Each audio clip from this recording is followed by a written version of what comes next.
Again, everyone, welcome back to my Traces and Treasures, the channel on YouTube where you can treasure the traces.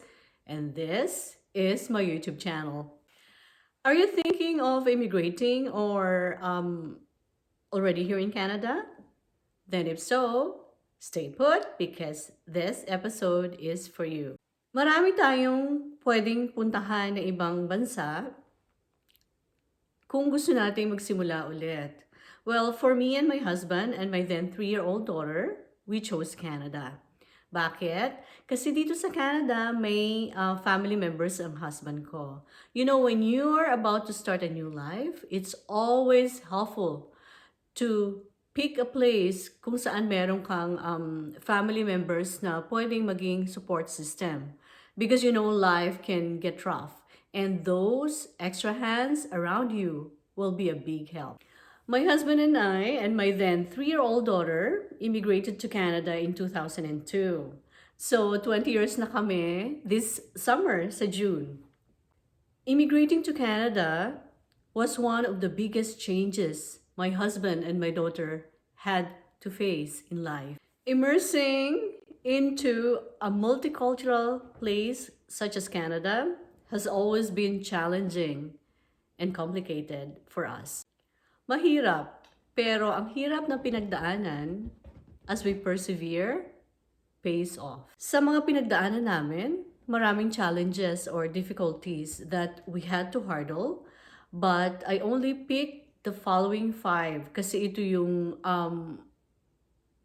pinaka-challenging talaga na na-experience namin when we first started our life here in Canada. So the following are the top 5 challenges that we had to face when we started a new life here in Canada. Number 1 challenge is yung communication barrier or language barrier. Siyempre kasi tayo mga Filipino, meron tayong first language which is Filipino. Now, pagdating namin dito sa Canada, even though I studied English, you know, I know how to speak English and write English, iba. Iba kasi yung comfort level mo eh. Dahil bago ka lang, and then of course, the way they speak is iba the way you speak there. Na-experience ko yung challenge na yon when I started working at the bank, ano. And we had a staff meeting. So the bank manager asked me, "Hey Meridian, yun pa isa. So the way they speak my name in Philippines is Meridian. The way they speak my name here is Meridian." So tinanong niya ako. Ang tanong niya, "Hey Meridian, were you able to get a hold of the client?" And then natulala ako, hindi ko alam kung ano isasagot ko. Kasi I was like thinking na literal na wala naman akong hinawakan na kliyente, di ba? Nahawakan ko ba siya? Because, you know, he asked, were you able to get a hold? So, my interpretation is that, hinawakan ko nga ba? Di ba? Yung pala, fortunately, meron ako isang Filipino na nakatrabaho and she explained it to me kung ano bang ibig sabihin nung manager. So, yung pala, ang ibig sabihin ng get a hold of is to reach out to that particular client or person and speak with them or with her. So yun, were you able to communicate to the client? Yun pala ang ibig sabihin ng were you able to get a hold of the client, diba? And then meron pa ako na experience ulit about communication or about my, you know, the way I speak. So when I started working at the paper, I started working at the front office. I was dealing with clients and people na magbubook ng ads. So, you know, my work is always on the phone. So one time, I was dealing with this guy na wanting to book an ad pero wala siyang, he wasn't ready to pay. And so he said that he would phone again to provide credit card information. So anyhow, he phoned again and at that time when he phoned, I was on the other line. So yung workmate ko ang sumagot sa kanya. And then he was actually looking for me, and his description of me was like the lady with an accent. So I overheard my workmates saying that we all have accents. It's just that iba-ibang accent natin, but we all have accent. So hindi ko alam kung ano yung iisipin ko that time. Kasi yung description na binigay sa akin is about my accent. Because I always believe, or I understand that accent is universal. Ang mga tao kasi iba-iba yung pinanggalingan, di ba? Especially in this place sa Canada na multicultural siya, we have to accept na yung ibang tao speaks different languages, na meron silang ibang accent when they speak English language. We just have to accept that they're different and you are different from them, and hindi ibig sabihin na iba sila sa'yo, iba ka sa kanila, ay mali. Number 2 challenge that we had to face when we got here in Canada is or was finding a job that we really wanted. Kasi pag nag-relocate ka sa isang bansa, ibig sabihin, bagong buhay na talaga ang haharapin mo. Paglapag na paglapag pa lang ng mga paa mo sa airport ng bansa na pupuntahan mo, wala na lahat yung, hindi ka na engineer, hindi ka na teacher, hindi ka na lawyer, hindi ka na architect. Wala na yung mga schools na pinanggalingan mo. Hindi kasi nila kilala yung mga schools na pinanggalingan mo, at hindi rin nila kilala yung mga job title na hinawakan mo or nagawa. But the best tools that you can use when you started looking for a job as an immigrant are the experiences that you have. And of course, your attitude. And most of the time, nag-work ka to survive. Pero as you go along, habang ginagawa mo yon, marami kang makikilalang tao. Makikita at makikilalang tao. And then, of course, that waiting period is very important. Kasi sa buhay, kahit anong aspeto, dahil sa waiting period na yon, you have to prove what you can do. No? At sa waiting period na rin na yon is you're learning. So doon sa waiting period na yon, as you learn, may darating sa'yo na opportunity na could be your, the job that you wanted to do. So, once na dumating sa buhay mo yon at marami ka na experience, ibig sabihin, ready ka na. So, in that waiting period, you can choose to upgrade your skills, you can choose to learn, of course, you can grow, right?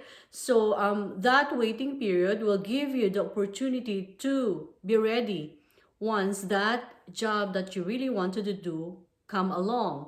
So, pag nandyan na siya, ibig sabihin, ready ka na, and then mag-a-apply ka, syempre, matatanggap ka na. Kasi, you have experience, you have the knowledge, you already immersed into your new environment. So, malaki na yung opportunity na magagawa mo na yung trabaho na gusto mong gawin. Number 3 that we had to handle as a challenge when we came here in Canada is the weather. So we chose to immigrate here in Canada in June, which is the summer. Dito kasi sa Canada merong 4 seasons, Summer, which is June, and then fall, which starts in October, and then winter. Sa amin dito maaga.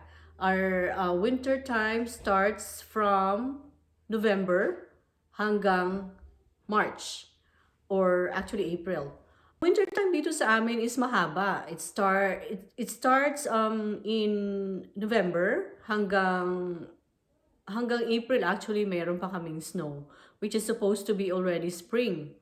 But yeah, so since 4 seasons ang weather dito sa Canada, we have to adopt kung ano yung dapat nating idamit. Pag nag-summer dito sa amin, akala mo walang winter. Our summer is really nice here. It's like plus 35.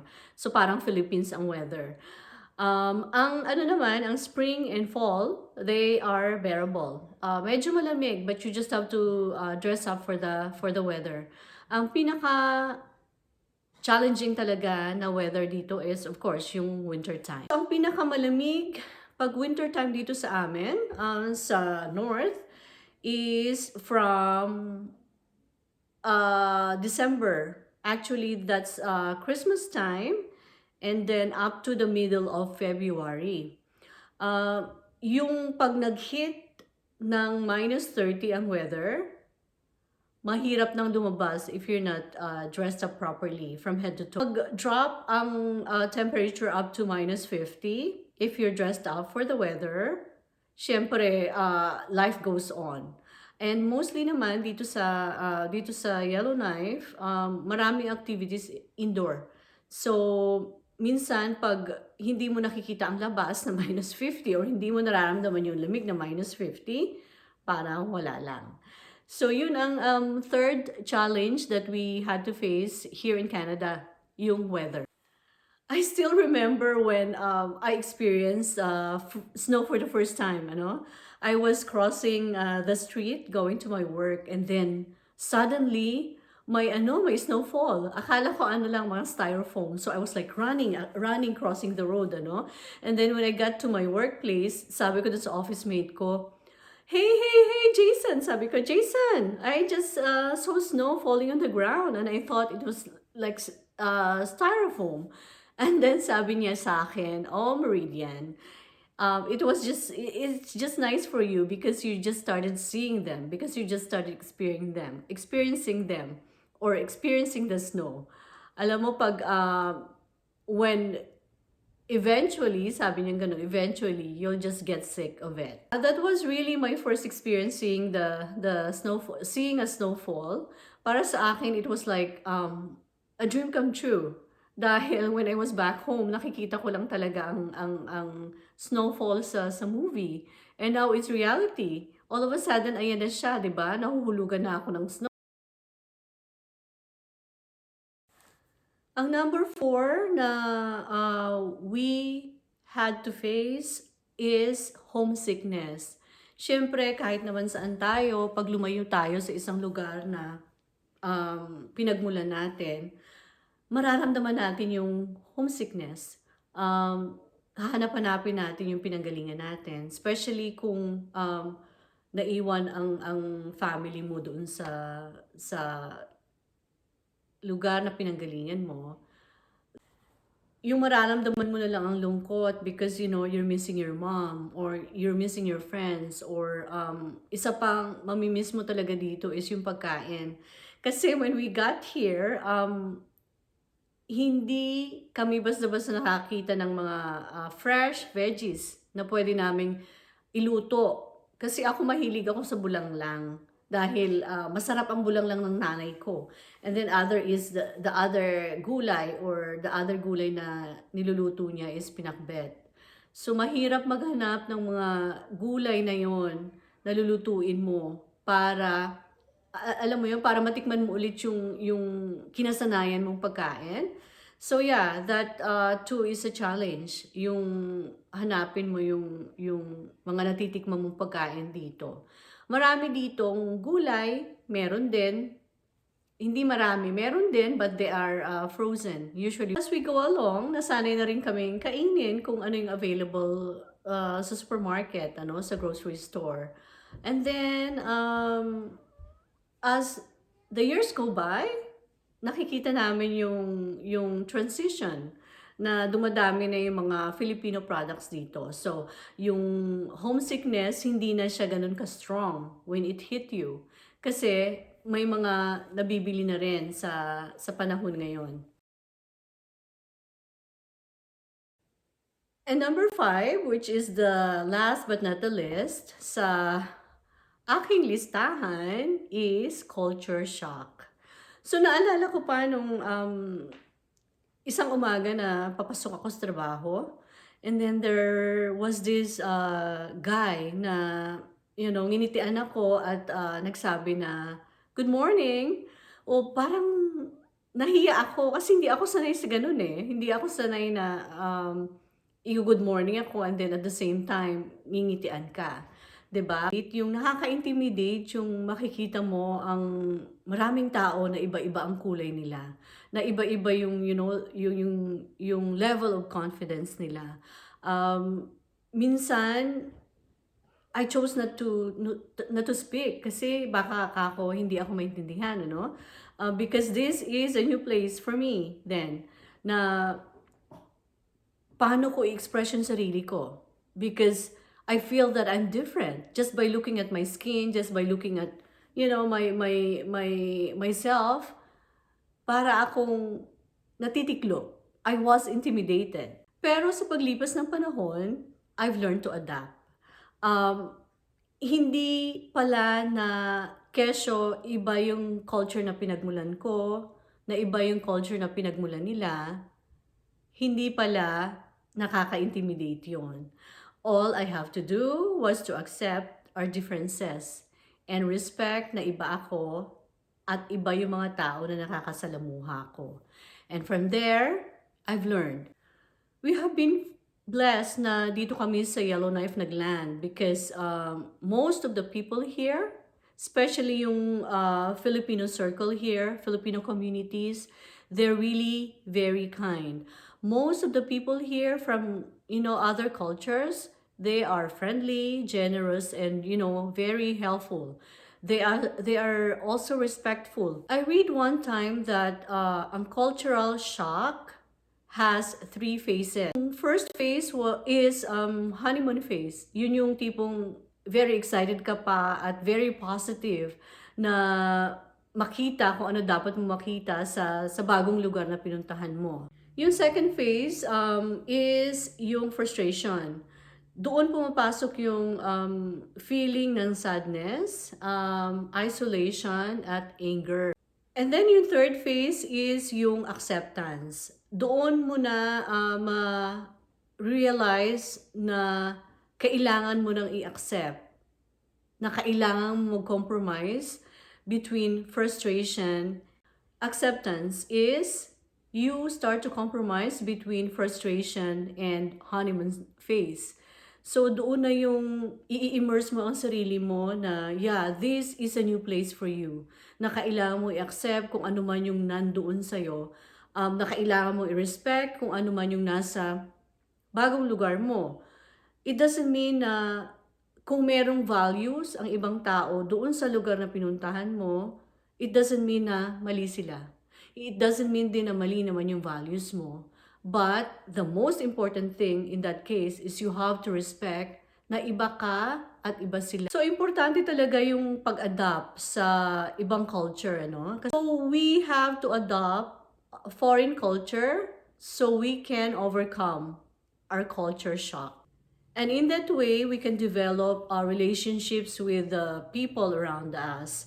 So, pag meron na tayong magandang relationship sa mga tao, doon sa bagong lugar na pinuntahan natin, ibig sabihin, mas magiging masaya na tayo. Hindi na tayo anxious, and then hindi na tayo napapuzzle sa mga ibang ways na ginagawa nila na nakikita natin. What we can do is to keep an open mind and avoid perceiving that, what is different is wrong.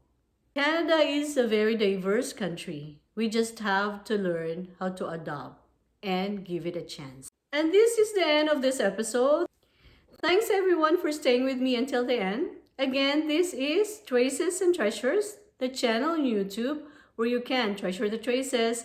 And this is my YouTube channel. My name is Meridian. Thanks again for watching and hope you guys are all safe. See you again next time. God bless you and please subscribe, like, and share.